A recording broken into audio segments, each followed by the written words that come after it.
to say that, oh, it was perfectly justified for them to do so, but it is to say that it was Barack Obama and Joe Biden who picked that fight, and then it was Putin who finished it. And then this is a big part of the reason why the war in the East broke out immediately, was because when the dissenters seized buildings in the East, and including with some Russian help, just like the Westerners helped the Maidan, they declared war against them. They overreacted at John Brennan's behest. We know this, it was reported in Forbes. John Brennan went there on April 12th. They launched the war on the 14th. And the reason that they did that was because the coup had already blown up in their face in the loss of Crimea. Right. So they weren't about to tolerate this kind of dissent in the East.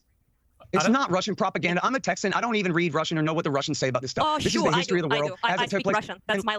That's yes. fine. Listen, can I please interject with that? Well, let me just say right here. Anytime anyone contradicts the party line on this, that's all anyone ever says is that this is Russian propaganda. But that's just a bunch of crap. Because it is. They're plagiarizing me, you repeated it in and I'm English. just speaking the truth. Are you getting money or not?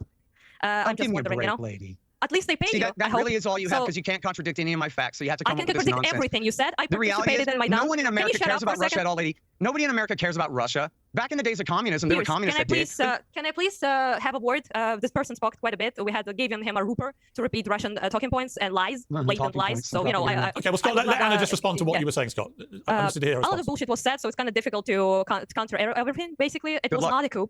It was a revolution that millions of people participated in. The reason we participated, me included, I was 19 back in the day, it was because we had severe problems with corruption and a tyrannical puppet of Russia, Yanukovych, who refused to make a treaty with the European Union, which is what most of the people in Ukraine wanted, 60-something%, and especially younger people wanted to move away from Russian control, from Russians owning every single business industry in my country, and to have some sort of like laws and order, and also have some sort of democracy and liberty. That is what something people have in the West, and that's something that we did not have. So that was about, the revolution was about that, about students going and protesting and getting beaten up, and Yanukovych then going to Russia to essentially ask Putin, his buddy, how can he stop the protesters, which he then made dictator laws that prohibited people to effectively protest at all in this country. So we didn't appreciate that, and we went, literally millions of people participated in Maidan. That is not a coup. That is not something you buy for Obama or Nuland cookies. I'm sorry to say, never received a single cookie yet. It's been a long time. And yeah, all of that, when going to Georgia is a whole other thing, but that's just what Russia does. It creates unrest. It supports militias in the countries, and then it